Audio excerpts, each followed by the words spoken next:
नमस्कार, आप देख रहे हैं राष्ट्रीय पंचायत। दुनिया के कई देश युद्ध में घिरे हुए हैं, जहां रूस यूक्रेन जंग को 2 साल से ज्यादा का वक्त हो चुका है। इधर हमास और इजराइल बीते 7 महीने से लड़ाई लड़ रहे हैं। अब तक 30,000 से ज्यादा लोगों की मौत हो चुकी है। इस बीच एक बार फिर इजरायली प्रधानमंत्री बेंजामिन नेतन्याहू ने कहा कि गाजा युद्ध तब तक खत्म नहीं होगा जब तक कि हमास की शासन करने और युद्ध करने की क्षमता का खात्मा नहीं हो जाता। बता दें कि इससे पहले अमेरिकी राष्ट्रपति जो बाइडेन ने बताया था कि इजराइल ने एक नया शांति रोड मैप पेश किया है।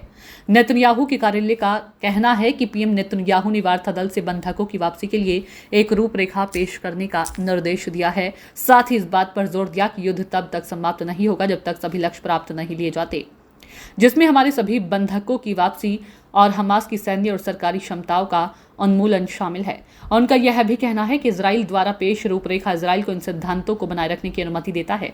8 महीने से चल रहे संघर्ष के समाधान की रूपरेखा प्रस्तुत करते हुए बाइडेन ने कहा कि प्रस्ताव 6 सप्ताह के चरण से शुरू हुआ है, जिसमें इजरायली सेना गाजा के सभी आबादी वाले क्षेत्रों से हट जाएगी। उन्होंने कहा कि इस युद्ध के खत्म होने का समय आ गया है। उन्होंने आगे कहा कि शांति के मौके का फायदा उठाने के लिए हम इस पल को गंवा नहीं सकते। युद्ध शुरू होने के बाद से ही फिलिस्तीन के 35,984 लोग मारे गए हैं और 80,643 अन्य घायल हुए। फिलिस्तीनी स्वास्थ्य मंत्रालय ने दावा किया है कि आईडीएफ ने गाजा पट्टी में 8 नरसंहार किए।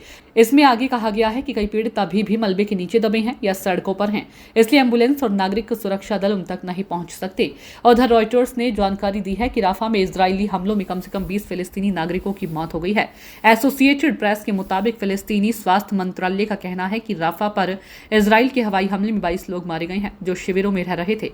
सीएनएन के मुताबिक मृतकों का ये आंकड़ा बढ़कर 35 हो गया है। ब्यूरो रिपोर्ट, राष्ट्रीय पंचायत न्यूज।